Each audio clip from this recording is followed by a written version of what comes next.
Hello everyone, and it's time to release the dragon. Yes, the dragon that is the Type 62 dragon. So, the Type 62 dragon is a tier 7 rare Chinese light tank. And as you can see, I've got the special dragon camo on it. Picked it up during the fair, as you will know if you've seen the IS-3 Defenders review. But yeah, so it's a little bit like this thing with its camouflage in the fact that this thing's got little claws on the mudguards, this thing's got little dragon feet on the mudguards. So yeah, that's pretty cool. Plus they both have got, on the side of the turret or the box, they both have got the head of whatever animal it is. Obviously this thing being a wolf, I'm guessing. I'm not too sure. Ice Claw, yeah, so it's probably like a snow leopard or something. But anyway, so yes, this is a dragon. So yeah, very nice, cool camouflage on this very rare tier 7 light tank. So let's have a look at it. 1150 HP for a tier 7 light tank. Let's have a look. Well, we're starting off with America, so America tier 7 lights, which means this thing. It's got 1000 HP. Okay, let's have a look at the German lights. You've got the VK of some kind, I'm sure. Actually, no, it's the Sperrpanzer, isn't it? That's 1100, I believe. Well, no, it's just 1000, okay. So, 1000 HP for that. Have a look at the Russians. What do the Russians get? LTTB. That's 950. Oh no, 1000, is it? Oh, fair enough. 1000 HP for you. About Britain. Does Britain have a light tank? No, they don't. Fair enough. And then the Japanese. What do the Japanese have? They have a medium. So, it has got the most health out of any of the tier 7 light tanks. Which is pretty nice. I mean, that's a very nice way to start it off. More HP than any other tank, light tank at its tier, so that's nice. However, the armor is terrible. 35 frontal hull 2020, 45 frontal turret 3520. It's slightly sloped, but it's not going to stop a tank shell. Especially not at this tier. So, I mean, yeah, the armor is basically non-existent. You could give this thing 1mm of armor and it would probably perform better, because it wouldn't have all that armor weighing it down, or lack of armor.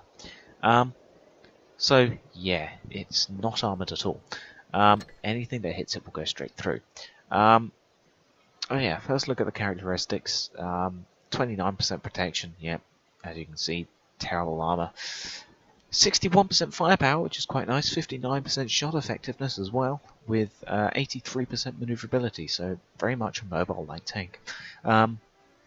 So it weighs only 21 tons with a 430 horsepower engine, which means that it does go 60 kilometers per hour, which is very nice.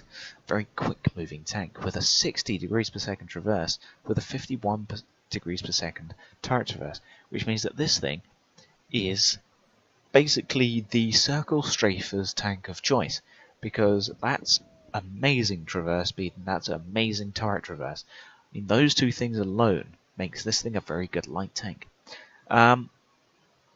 So there's the turret that it gets. Yeah, terrible. Does have almost 300 meters view range with the coated optics that I put on, so there's very nice there. There's the suspension that it gets, Type 62 suspension with a 24-ton load limit, almost 61 degrees per second, which is amazing. So there's its engine, a very weird name, but yeah, 12% chance of fire and impact, which means that it's actually very fire resistant, which is very nice. But here's the gun that it gets. It's only an 85mm, but it's a pretty good light tank gun. It has a 12.48 rate of fire rounds per minute. Excuse me. It only has 145mm of average penetration with AP, 250 with heat, and 43 with high explosives. So I mean, yeah, Average damage 200. Yep, it's an 85mm, 300 with high explosive. The dispersion at 100 meters is 0.34, which is very accurate, with only a 4-second aim time, which in Blitz is pretty fast. So overall, it's a pretty good tank. I mean, it's certainly a very much a flanking tank. This thing, it can do well as a scout, but it's even better at flanking and circling heavy tanks when they're alone. So I mean, if you can survive the battle a bit longer, you can circle strafe wounded heavy tanks, and that's always fun. Or slow-moving tank destroyers, either one. So yeah, there's that. It carries 47 rounds of this ammunition, which is a fair amount. And then the equipment that I've gone for is coated optics, improved vents, and a gun rammer, because gun rammer is always useful. Improved vents is always useful on a light tank, and coated optics because it's a light tank. You don't need the enhanced gun lane drive. You could go with vertical stabilizers, which is actually probably a pretty good choice. I mean, camo net and binos is also not a bad idea, being a light tank and everything. Spore liner is a waste of an equipment slot. Toolbox you could do. The enhanced suspension is going to be very useful as you're a barreling light tank. You're very much about circling tanks, and you can't do that if your suspension's damaged. So, I mean, yeah, suspension durability is probably not a bad idea to put on.